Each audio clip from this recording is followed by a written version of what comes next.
हरे कृष्ण। सत्यम परम धीमहि। श्रीमद् भगवद गीता एक मार्गदर्शन।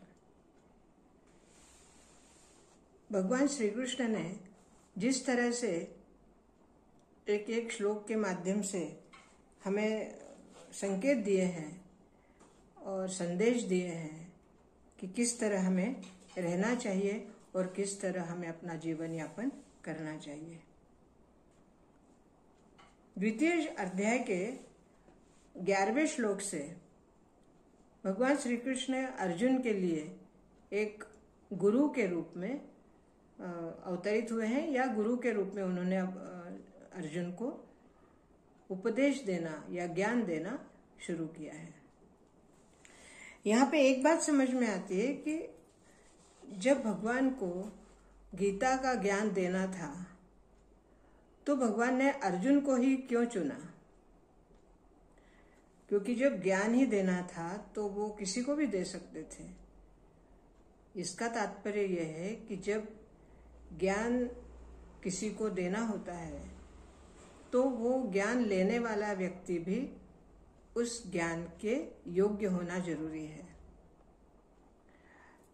इसका एक छोटा सा उदाहरण या इसका एक पौराणिक बात हम समझ सकते हैं कि जब देव नदी गंगा इस पृथ्वी पर भगीरथ के प्रयत्न के द्वारा अवतरित हुई, उसमें गंगा का वेग इतना अधिक था कि उस वेग को पृथ्वी पर अगर उसी वेग से गंगा अवतरित होती तो शायद पृथ्वी रसातल में चली जाती, और ऐसा ना हो इसलिए भगवान शिवजी को ये प्रार्थना की गई कि गंगा का वेग आप ही रोक सकते हैं। इसलिए भगवान शिवजी ने गंगा को अपने जटाओं में धारण किया और एक धारा के रूप में भगीरथ के साथ पृथ्वी पर भेजा। तो यही सिद्धांत यहाँ पर भी लागू होता है कि गीता ये ज्ञान गंगा है, और ज्ञान गंगा का भी जो वेग है, जो प्रवाह है, वो इतना अधिक और इतना तीव्र, इतना तेज है कि उसको सहन करने के लिए या उसको संभालने के लिए कोई योग्य पात्र चाहिए, अर्थात योग्य व्यक्ति चाहिए। और जिस तरह से अर्जुन का अवतार है, अर्जुन भी नर नारायण में से एक अवतार है। इसलिए इस गीता ज्ञान को लेने के लिए अर्जुन से अधिक योग्य पात्र और कोई नहीं था। और भगवान श्री कृष्ण ये चाहते थे कि इस ज्ञान गंगा को समस्त जन समुदाय तक पहुंचाना है, तो किस तरह पहुंचाया जाए, और अर्जुन के द्वारा वो इस ज्ञान को पूरे जन समुदाय तक पहुंचाना चाहते थे। और अर्जुन ही एक ऐसा व्यक्ति था जो इस ज्ञान को समझने में योग्य था। और अब इस 11वें श्लोक के बाद भगवान श्री कृष्ण अर्जुन को इस शोक से बाहर निकालने के लिए प्रेरित कर रहे हैं, और वो किस तरह बता रहे हैं इसका आज हम देखेंगे। द्वितीय अध्याय का 13वां श्लोक। देहिनोऽस्मिन् यथा देहे कौमारं यौवनं जरा तथा देहांतर प्राप्तिर्धीरस्तत्र न मुह्यति। अर्थात जिस तरह देह की अवस्थाएं होती है, जन्म, बाल्यावस्था, तरुणावस्था या यौवनावस्था, और बाद में जरा अर्थात वृद्धावस्था, जैसे बाल्यावस्था, फिर कौमार्य, फिर यौवनावस्था, फिर जरा वृद्धावस्था, फिर अंत में जब इस शरीर को, प्राण को त्यागना होता है या आत्मा को त्यागना होता है तो उसको हम मृत्यु कहते हैं। तो ये शरीर के नियमों में जो बंधा हुआ आत्मा है, इस आत्मा को यष्टि आत्मा कहते हैं। इस जीव को यष्टि आत्मा कहते हैं। अब यहाँ पे यष्टि आत्मा का क्या अर्थ हुआ? यष्टि अर्थात जब आत्मा किसी शरीर में प्रवेश करता है तो उस शरीर के अनुकूल उसका व्यवहार होता है। जिस शरीर में जब आत्मा आता है, जैसे स्त्री का शरीर है, पुरुष का शरीर है, या किसी जानवर का शरीर है, किसी पशु पक्षी का शरीर है, तो जिस शरीर में वो आत्मा प्रवेश करता है उस शरीर के अनुसार उस आत्मा का व्यवहार बनता है, या वो आत्मा और शरीर के द्वारा वैसा व्यवहार किया जाता है। तो जब मनुष्य रूप में ये यष्टि आत्मा जब मनुष्य रूप में हम हैं, तो इसके भी कुछ नियम हैं, या यूं समझिए इसके भी कुछ मर्यादाएं हैं। और मर्यादाओं के साथ साथ जब नियमों का भी पालन करना होता है, तब उस आत्मा को अपनी इच्छा के अनुसार उस शरीर से कुछ कार्य करवाने होते हैं। अब अर्जुन को श्री कृष्ण यही समझा रहे हैं कि जब इस शरीर की ये 5 अवस्थाएं होती हैं, तो जिसका जन्म हुआ है उसका मृत्यु निश्चित है। ऐसी अवस्था में तुम्हें शोक नहीं करना चाहिए।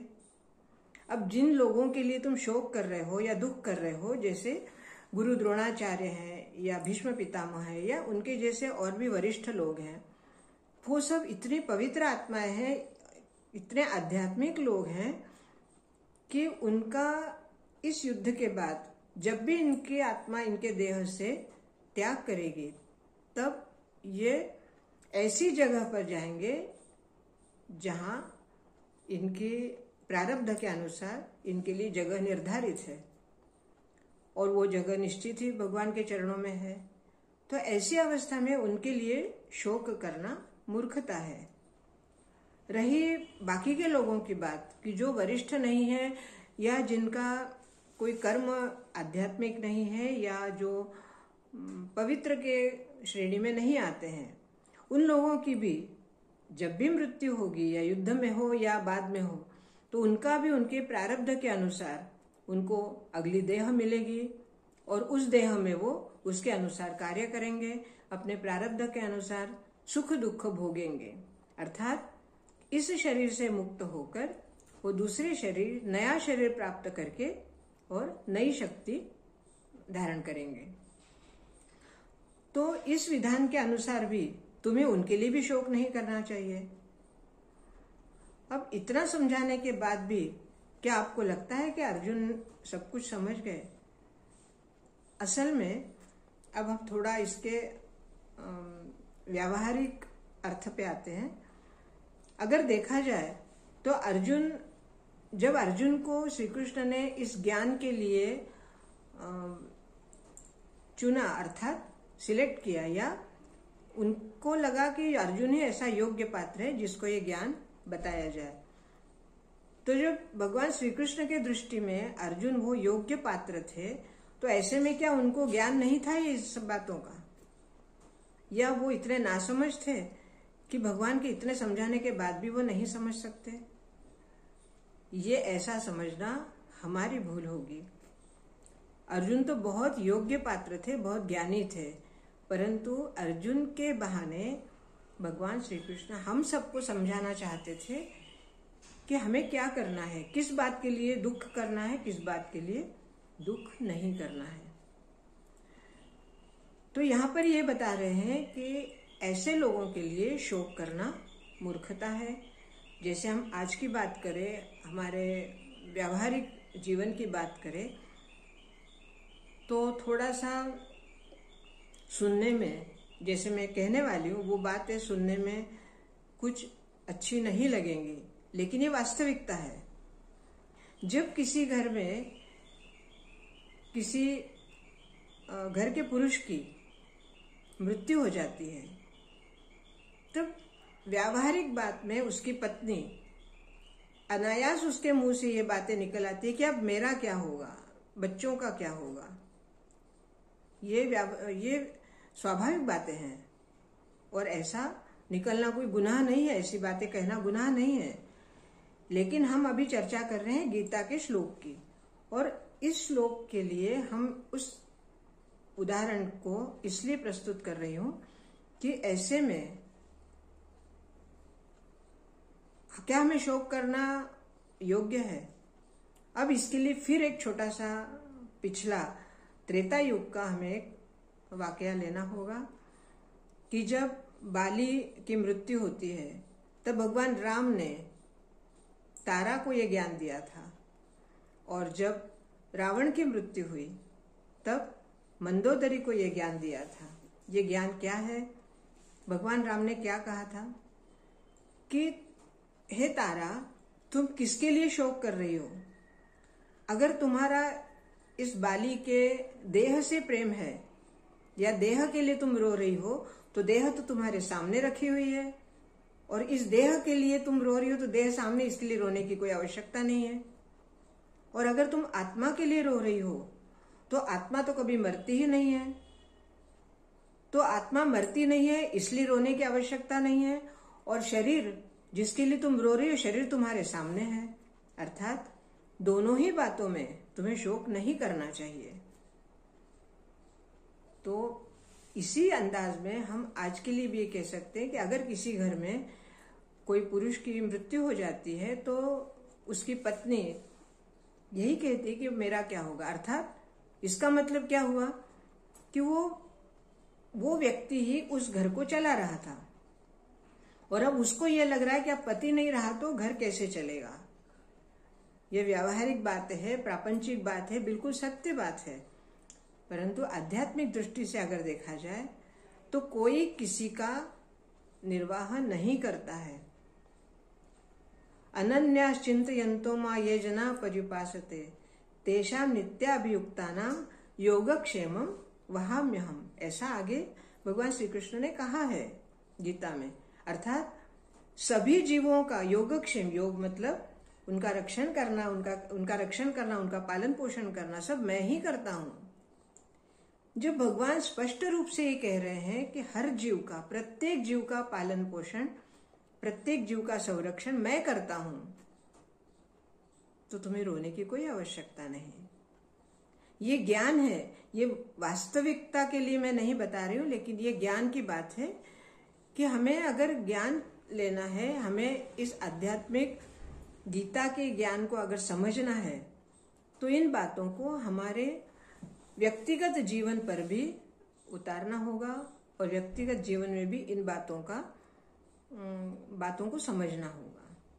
तो यहाँ पर इस श्लोक से हमें ये संदेश मिल रहा है कि कैसी भी परिस्थिति आए, लेकिन हमें भगवान पर पूर्ण भरोसा रखते हुए, क्योंकि योगक्षेम वही कर रहे हैं, इसलिए किसी के मरने से ना हमें दुख होना चाहिए, और किसी के जीने से या किसी के जन्म से ना हमें इतना हर्ष होना चाहिए। अर्थात इसके बारे में भी दूसरे अध्याय में अभी आगे चल के आएगी ये बात भी, कि किस बात के लिए हमें हर्ष होना या दुख होना आवश्यक है या नहीं होना चाहिए।